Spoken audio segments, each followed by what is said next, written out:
Okay, here we are, the Awakened Collector Adept, and he is badass. I'm playing with my buddy Kiz my stick again, or Kiz my stick, just call him Kiz to be honest. Yeah, this guy's awesome. There was a bit of and ahhing at the beginning. I remember when I first took him, obviously low level, I did a little silver solo with him. I thought I was going to just try and do loads of bombs with him, but the recharge speed on his two unique powers are huge. I mean, there's 10 seconds before you can use those powers again. So I snubbed that out and thought, okay, let's go for a ton of damage over time. He's got Dark Channel, and this Dark Sphere does do a ton of damage over time. So I thought I could just throw both of them out into a crowd and just watch them all melt. I think they were just cancelling each other out because that wasn't really working out for me. So then I just kept playing around, and I found a nice middle ground by accident while I was trying to play with my damage over time one. I found that my swarms were just allowing me to bomb constantly. Actually, if I wasn't so reliant on the Dark Sphere, I could just do tons of bombs with Dark Channel and the Seeker Swarms. And then I just found a really nice balance for it then in the end. I discovered that the Dark Sphere is just ultimately fantastic for setting up a crowd of enemies for bombs, and then you've got Dark Channel to whittle down single enemies. So yes, you can bomb like crazy with this guy. In the end, though, I did only put 3 points into Dark Sphere. I did try speccing it out completely for a lot of damage over time, but what this did, unfortunately, damage on this power also goes hand in hand with how long it lasts, which meant that I was stuck without it for a long time. Because what I forgot to mention is the fact that Dark Sphere has only got a recharge speed once you detonate it. Otherwise, and basically you detonate it by pressing the power again. So you press the power once, you'll send out this slow-moving orb. And if you press the Y button again, you'll detonate it, and the detonation's powerful. It really is. But I don't recommend doing it because it can do so much more for you when it's out on the battlefield, as opposed to just doing a nice big burst of damage. Maybe use it to finish off a boss, but even then, I still recommend just having it out there on the battlefield. So yeah, so if you detonate Dark Sphere, you've got like a 10-second recharge speed, whereas if you just let it run its course, it's 5 seconds, because it's only on the field for 5 seconds. So that's much better. That allows me to take out groups more efficiently. However, when I was speccing it for more damage over time, that meant it was on the field for longer. This gave it it went from 7 to 9 seconds, and in the end, no matter how way I looked at it, I was waiting 10 seconds before I could use that power again. So in the end, I respecced it, and I just went with 3 points because it is just great for setting up as opposed to attacking with. I mean, like I said, it is good damage, but it's just the recharge speed is too long. It really it becomes quite inefficient when you're doing that. What I found is what works best for me in getting the timing right, because obviously I don't expect anybody, because I certainly aren't, to count 5 seconds after they've used the power, so until they can use it again. What works out great for me though is that I find that once I've used up all my collector swarms, I'm able to do the Dark Sphere again. If I don't try to use the Dark Sphere until I've finished using all my collector swarms, I'm going to be fine. I'm never going to detonate it and be lumped with a 10-second recharge speed. It does happen now and again, obviously, mistakes get made, but most of the time I'm only waiting 5 seconds before I can send this ball out. With the Seeker Swarms, though, I mean, they are literally just for detonating, nothing else. I never do anything else. They are fully specced out. I've just gone for damage and slow, damage and slow, damage and slow with these things. They do quite nice damage, because with this Collector Adept has incredible amounts of power boosts in his tree. I mean, he's got Ascension mode. Ascension mode is activated by doing his heavy melee. It's a very similar sort of animation to what you see the assessed collectors do. And in this state, your power damage, your power recharge are better, but you take more damage. That's what you have to deal with. And then in his passive tree, he has three opportunities to get power bonuses. So I took them all. I took every single one of them. So that there is a ton of it's just a ton of power damage coming from this character. And then I fully spec out Dark Channel as well. Dark Channel's how I spec Dark Channel. If I go, it's basically I go with I think the first one's damage. I think the next one's recharge speed, and then the last one's going to be Pierce. That just basically helps me do a ton of damage to boss targets and ample damage to anything else. Yeah, this basically what I do is I run around, I throw Dark Channel at the enemy, and then I will detonate it with a Collector Swarm. Then, because of the really quick recharge speed of Dark Channel, I can send out another one and detonate it again with my next Seeker Swarm. I've got 3 of them. So I can just do 3 explosions in succession really quickly and do a ton of damage doing that. If I'm ever faced with a huge group of enemies, I'll throw out the Dark Sphere, and then basically I've got choices then. I can either throw my swarmers at individual targets that get caught. There's no point throwing more than one Seeker Swarm at one target. They'll only be primed once by the sphere. So I might get one guy, and then I'll go with another guy, and then I'll go with another guy, and that's 3 explosions, and they're all bouncing off each other. There's a ton of damage in that. Sometimes, though, especially when you're dealing with, in this game, I'm going to have Banshees and stuff just charging at me. I'm going to be forced to deal with the guy in the front. So I'm going to get a detonation off from Dark Channel, and then Dark Sphere, sorry, and then Dark Sphere is just going to carry on and do damage over time to the rest of the group. And then I'm going to continue fighting the front liner by just throwing Dark Channel straight after the first detonation, and follow that up with another Seeker Swarm, and then Dark Channel Seeker Swarm. So either way I look at it, I'm always going to get 3 explosions off. It's really great. It did make me kind of consider going for the 4, because there's a choice. You can go for 4 Seeker Swarms. And that would essentially allow you to do 4 explosions in a row, which is very tempting, I must say. I wouldn't recommend against it. If you want to try that, go for it. I think mainly having more Seeker Swarms, though, is better if you chose the damage reduction evolution. Because in a very similar fashion to the Sage Pulse, that's what Seeker Swarms do. They do damage and slow down enemies, or they give you damage reduction. It's for extra protection and stuff. And they're basically going to spin around you like a Mario Kart turtle shell, and you can fire them off. It's like biotic orbs, you know. There's a lot of this going on with the new characters, actually. So, yeah, basically I am just able to do a ton of bombing, and I am doing a lot of damage because of all of this guy's passive trees. Now let me get into Ascension Mode. I do use Ascension Mode quite frequently. I really do. Between waves, I will always switch it on. And anytime I need to generate more Seeker Swarms, I'll actually cancel the Seeker Swarm animation, because it is long. It is very long animation. And I'll cancel that with the Ascension Mode animation, which is also kind of lengthy, but basically I'm getting two things out at once there. So that works out great for me. Because you can cancel the Seeker Swarm animation by dodge rolling as well, so if you ever need to do that. Because sometimes, because the Ascension Mode lasts quite long. So, you know, you might not need to do it all the time. So you can just sort of dodge roll out the way if you've got trouble coming your way. If you do Ascension Mode, when you're still in Ascension Mode, you do switch it off. And I do that by accident a couple of times. Because I think the graphics are quite unclear. Sometimes it disappears when it's actually still on you. That's just something you've got to lump with. It's like Annihilation Field in that respect. But no, there's just a ton of damage you can do with this guy. He is a very good Adept.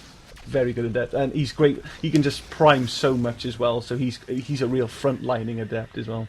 But I do go for 2 ranks in his health and shields. I tried going for full Ascension power, because that's what you can do in his passives. You can either get some more health and shields, or you can increase the bonuses you get from Ascension Mode, and also the debuffs as well. You can end up taking 40% more damage if you go for Ascension Mastery.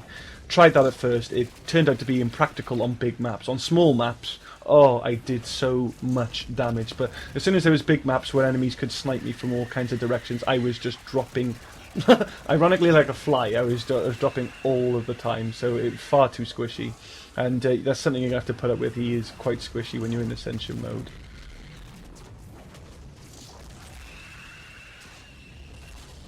But there you go, that's an example. That's me just going Collector Swarm straight into Ascension Mode, so now I'm just powerful and I'm ready to start bombing and stuff like that.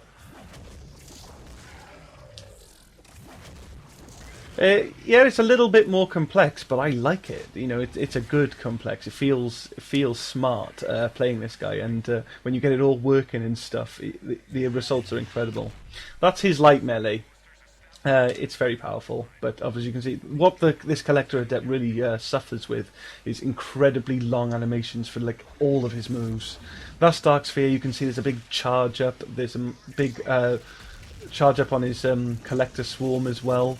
So yeah, he's vulnerable for a lot. You do need to make sure you're using a lot of soft cover to get what you need on. You'll see me go around the corner, I'll get my swarms on, and I'll switch on Annihilation, sorry, I keep saying Annihilation, Ascension mode and everything. And then basically I'll pop round the corner then and I'll just start dishing out the pain, and it is good pain. The Seekers are really good for homing in on your target as well. As long as you've got some kind of target on them, it normally finds them. They literally have to dodge, roll out the way to avoid it.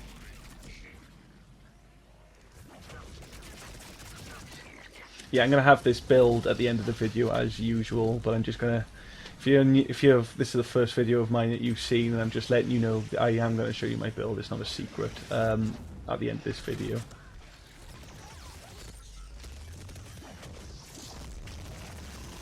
But yeah, that's my approach with this guy. You know, single target is basically you always want to make sure you've got Seeker Swarms on you. They're very vital. You know.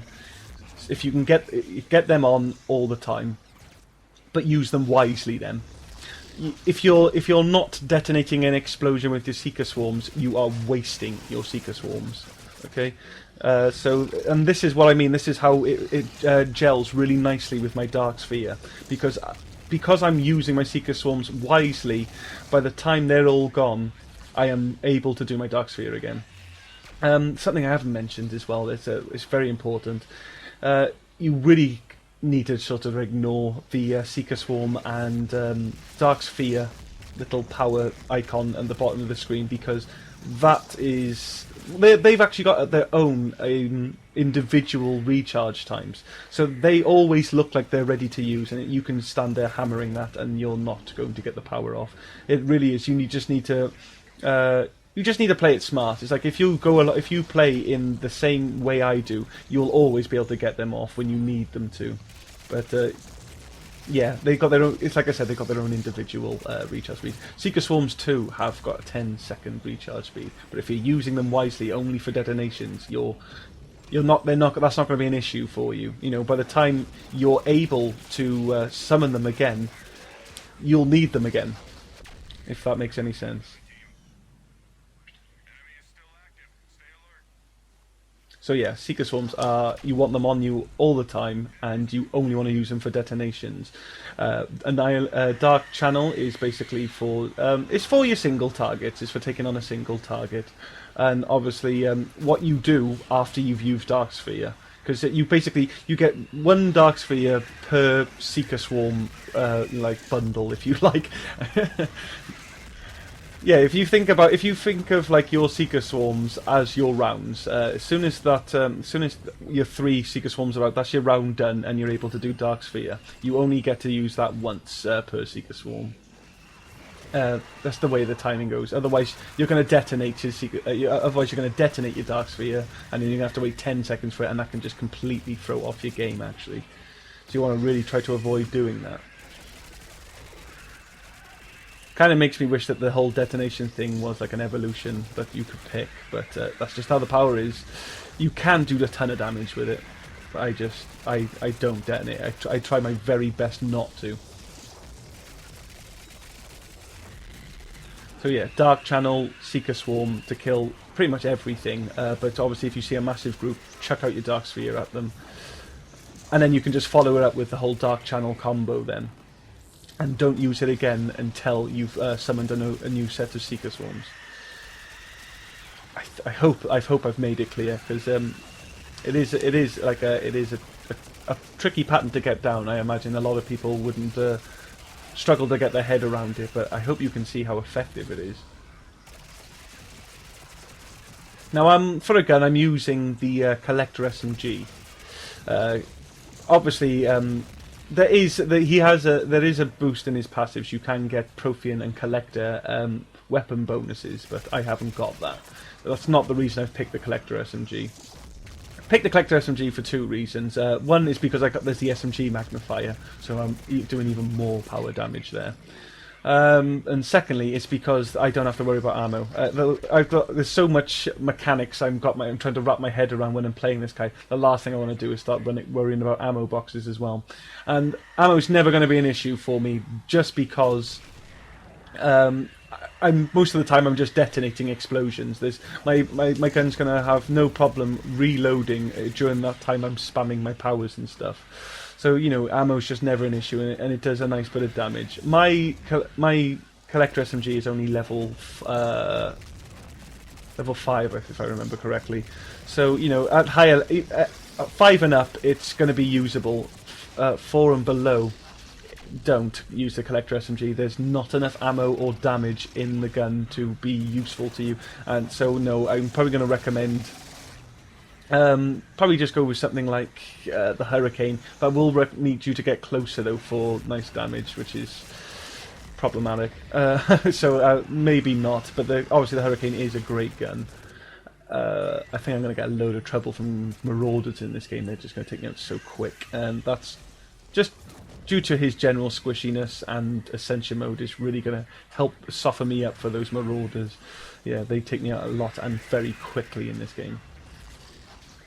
No, but other guns I would probably recommend. It would be the pistols or the SMG, so you can get that magnifier on them. So maybe the Eagle would be nice, because you just basically want to be able to stream out bullets while you know, in between your power recharges and everything. And normally the only power recharge you get to shoot in between is dark channels.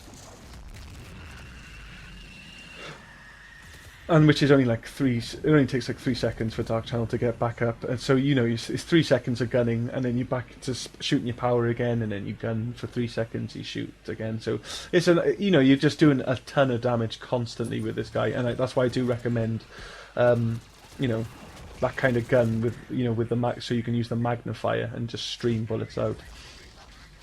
Well, is there any other gun? The Talon would work. I mean, the Talon's just a great pistol. It really is. Go with the Talon. I tried the suppressor. My suppressor's it's level 2 now, but it was level 1 during this gameplay. That's quite nice. That thing does a ton of headshot damage. It does loads, but you're going to have to make the headshots, and it does have an annoyingly small clip. So that's just another worry that I wouldn't recommend having with this character. I think I'm going to stick with my guns here and sort of recommend Collector SMG if it's high enough, Hurricane if it isn't, or the Eagle. I recommend the Eagle for you. Shoot from the hip with the Eagle and the Hurricane, so you don't have to deal with too much kick, because there's a ton of kick on those two guns if you try to aim with them. Whereas the Collector SMG is just got fantastic accuracy, so I can actually snipe with it. I can shoot great distance with it. I don't have to get in the thick of it, and which is really nice for this character. Another good reason why the Collector SMG works.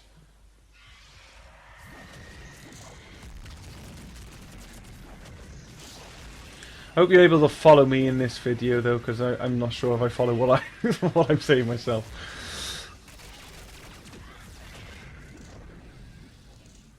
For the mods, I've gone with the Expert package. So I got a faster recharge speed on my powers, and I got SMG bonus damage.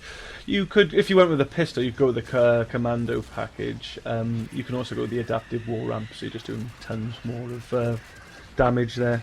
If you're struggling with the squishiness, you can obviously go with your shield stuff, your shield booster, survivor loadout, all that kind of good stuff. I wouldn't judge you if you did. I wouldn't judge you if you went for cyclonic modulator as well, but I am using a power amplifier. Because you know, that's the trick to this guy. I think you know, you can kill stuff before it kills you, so that's why I recommend you do. See, there's a Marauder. I mean, he really was putting the pressure on me. I was so very close to dying, but I was able to just kill him before he could kill me, and that's pretty much how I survive with this guy, just with the massive amounts of damage he can do. Obviously, I'm using an SMG rail amp, and I'm going with warp ammo. Because obviously I do so much priming that obviously warp ammo is going to help me do a ton of damage when I'm shooting. But you could go with Elemento stuff. Don't use Disruptor, you're just going to cancel yourself out.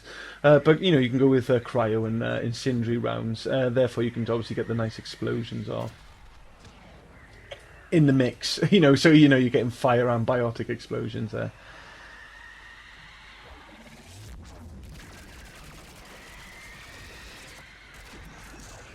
seriously, if you've got any questions about this build, leave a comment and ask, because I'll try to explain it. It's probably one of my trickier builds, but it is great. It's a really good build. I do highly recommend playing it. It's really good. I really like the Collector Adept. I could say he's one of my favourite Adepts now, actually, and I've played him today. This is the first time I played him today, and I really like him. Lots of interest in mechanics and stuff. It was fun learning how to use him and everything. You know, see there, I do it a couple of times in this game. I actually did the Ascension field too soon, and obviously I didn't get the Collector Swarms in. Basically, the time to cancel out the Seeker Swarm animation is when, as soon as you see one fly come out of you, you know, as soon as you see one glowing orb, that's when you can cancel it. You're good to go then.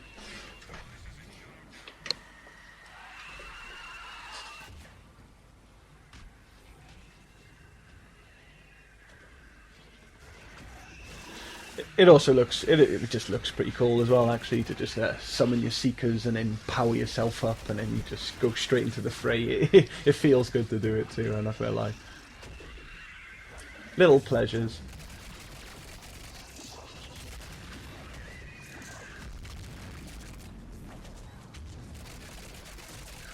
I don't know if it's happened already, but it does happen in this gameplay. I am going to overheat. I say obviously, it's really quite hard to overheat your gun with this build, but I will overheat the Collector SMG in this game. And then I'm going to use a cool little trick to get around it. If I see it, I'll call it out. But this works for all of the guns that sort of recharge themselves, this trick. I'm pretty sure I've given it a mention in previous videos, but this is the first time you're probably going to see me actually do it, so for those not in the know, this could be quite useful to you.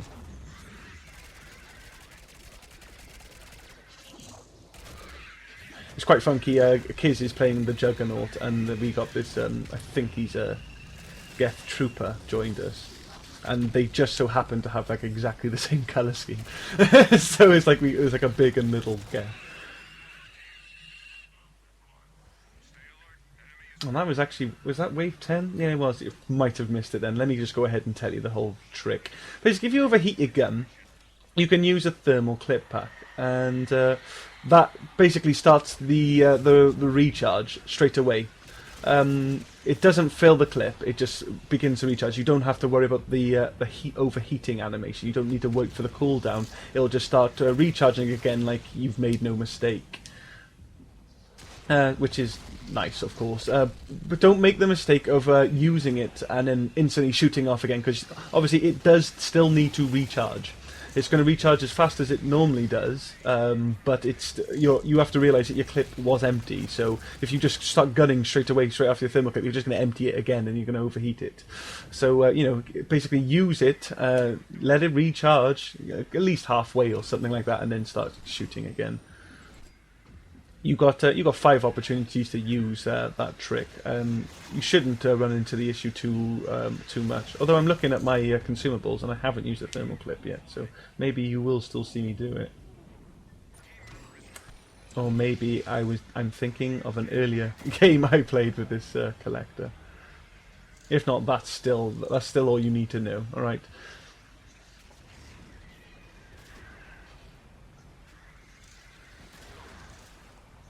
But like I said, he is quite squishy. He's got impressive barriers, but he does just go down really quick, especially when you're using Ascension mode, which I still recommend you do. It is very good. But yeah, what can I tell you? These open maps are quite tricky for him, because obviously fortunately we got the Reapers, there's not too many gunners for them. The Marauders were the ones that were hurt, and the Ravengers sort of sniping me and stuff. But we played a collector game when I was using my really squishy build, Super Ascension mode, and I just died constantly, and it was on Hydra, so it was wide open. I just had Scions and collector troopers just ripping me apart before I could do anything. I was just going down, and before I could even get my footing again, and I was shot down again. So yeah, but in those things like I played a glacier and a goddess game, and I just felt like a king then, because I was just all those corners were mine to control, just all the corridors, just throwing a dark sphere in there and dark channels and exploding everything. It was really nice. But yep, that's the game. I hope you enjoyed it. We're gonna look at the scores here, and then we're going to show you the build.